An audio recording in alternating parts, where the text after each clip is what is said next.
शुभ नामे जागे, तब शुभ आशीष मांगे, गाहे तब जय गाथा।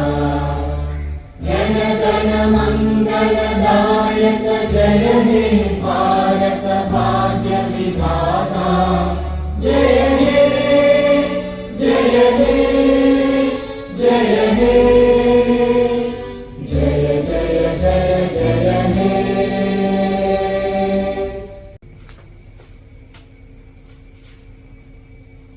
സ്വാതന്ത്ര്യദിന സന്ദേശം നൽകുന്നതിനായി ബഹുമാനപ്പെട്ട മഹാത്മാഗാന്ധി സർവകലാശാല വൈസ് ചാൻസലർ TT അരവിന്ദകുമാർ സാറിനെ ആദരവോടെ ക്ഷണിക്കുന്നു. Senate members, security personnel, security officers, വിദ്യാർത്ഥികൾ എല്ലാവർക്കും നമസ്കാരം.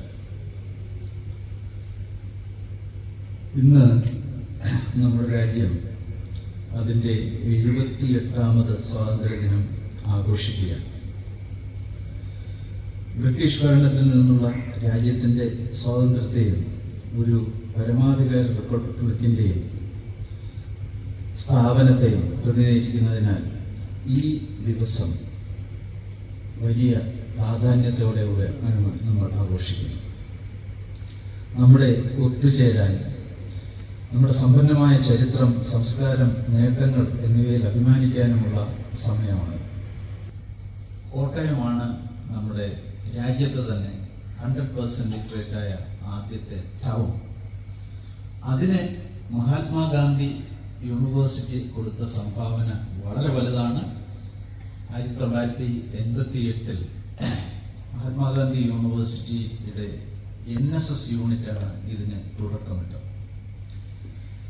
അതുപോലെ തന്നെ നമ്മുടെ രാജ്യത്ത് വിദ്യാഭ്യാസ രംഗം പൂർണ്ണമായും മാറ്റിയെഴുതുകയാണ്, എഴുതപ്പെട്ട് കഴിഞ്ഞു.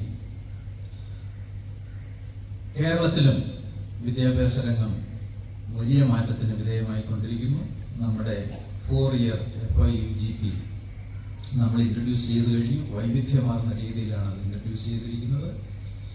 വലിയ വ്യത്യസ്തതയോടുകൂടിയാണ് അത് വന്നിരിക്കുന്നത്. അതൊരു സ്റ്റുഡന്റ് സെൻട്രിക് അപ്രോച്ചിലൂടെയാണ് കാര്യങ്ങൾ മുന്നോട്ട് പോകുന്നത്. International ranking, times higher education റാങ്കിങ്ങിൽ നമ്മൾ 500-നും 600-നും ഇടയ്ക്കുള്ള ഒരു റാങ്കിൽ ഉൾപ്പെട്ടിട്ടുണ്ട്. ഏഷ്യൻ റാങ്കിങ്ങിൽ 134-ാം സ്ഥാനം നമുക്ക് ലഭിച്ചിട്ടുണ്ട്. യങ് യൂണിവേഴ്സിറ്റി റാങ്കിങ്ങിൽ 85-ാം സ്ഥാനം ലഭിച്ചിട്ടുണ്ട്.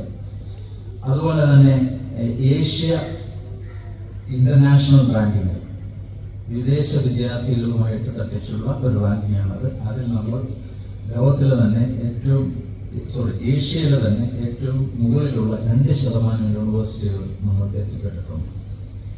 ഇനി 2 ദിവസം മുന്നേ പ്രഖ്യാപിച്ച NIRF റാങ്കിങ് നമ്മൾ നാഷണൽ ലെവൽ 37-ാം സ്ഥാനം കരസ്ഥമാക്കിയിട്ടുണ്ട്. അതുപോലെ സ്റ്റേറ്റ് യൂണിവേഴ്സിറ്റി റാങ്കിങ്ങിൽ നമുക്ക് 11ാം സ്ഥാനവും നമുക്ക് ലഭിച്ചു. ഒരു കാര്യം ശ്രദ്ധിക്കേണ്ടത്, NIRF റാങ്കിങ്ങിൽ മുൻ വർഷത്തേക്കാൾ മുകളിലാണ് നമ്മുടെ സ്കോർ എന്നുള്ളതും നമ്മൾ ശ്രദ്ധിക്കേണ്ട ഒരു കാര്യമാണ്. ഇനി നമ്മുടെ രാജ്യത്തെക്കുറിച്ച് ഇതൊക്കെ പറയുമ്പോൾ തന്നെ പല കാര്യങ്ങളിലും ഇനിയും നമുക്ക് മുന്നേറാനുണ്ട്. അതായത് ദാരിദ്ര്യവും അസമത്വവും ഏകദേശം 6 മുതൽ 7% വരെ ഇപ്പോഴും നിലനിൽക്കുന്നു എന്നുള്ളത്. വിദ്യാഭ്യാസത്തിന്റെ കാര്യത്തിൽ ഞാൻ പറഞ്ഞതുപോലെ 28-30% മാത്രമാണ്. അത് തീർച്ചയായിട്ടും ഒരു 50%-ലെങ്കിലും കൊണ്ടുവരേണ്ടത് ആവശ്യമാണ്. ആരോഗ്യ പരിരക്ഷ, ആ മേഖലയിൽ ഒരുപാട് ഇനിയും നമുക്ക് മുന്നേറാനുണ്ട്. മാൽന്യൂട്രീഷന്റെ പ്രശ്നങ്ങൾ അഡ്രസ് ചെയ്യണം. നമ്മൾ ഭൂമധ്യരേഖയോട് അടുത്ത് കിടക്കുന്ന രാജ്യങ്ങളെല്ലാം തന്നെ മറ്റ് രാജ്യങ്ങളെ അപേക്ഷിച്ച് കൂടുതൽ കാലാവസ്ഥാ വ്യതിയാനവുമായിട്ട് ബന്ധപ്പെട്ടിട്ടുള്ള പ്രശ്നങ്ങൾ നേരിടുന്ന ഒരു സമയം കൂടെയാണ്. നമ്മുടെ കേരളം ഉൾപ്പെടെ ഉള്ള സ്ഥലങ്ങൾ, പ്രത്യേകിച്ചും കേരളത്തിനെ പോലെയുള്ള അതിൻ്റെ ഭൂപ്രകൃതിയുമായി തട്ടിച്ചു നോക്കുമ്പോൾ ഇനി വരുന്ന കാലങ്ങൾ തീർച്ചയായിട്ടും ഒരുപാട് പ്രതികൂല സാഹചര്യങ്ങളിലൂടെ നമ്മൾ കടന്നു പോകേണ്ട കാര്യമുണ്ട്. ആ മേഖലയിൽ നമുക്ക് തീർച്ചയായും ശ്രദ്ധിക്കേണ്ടത് ശ്രദ്ധിക്കേണ്ട ഒരു കാര്യമാണ്. നമ്മുടെ ലൈഫ് സ്റ്റൈൽ ഉൾപ്പെടെ പൂർണ്ണമായും മാറ്റി മറിക്കേണ്ട ഒരവസ്ഥ കൂടിയാണ് നമ്മൾ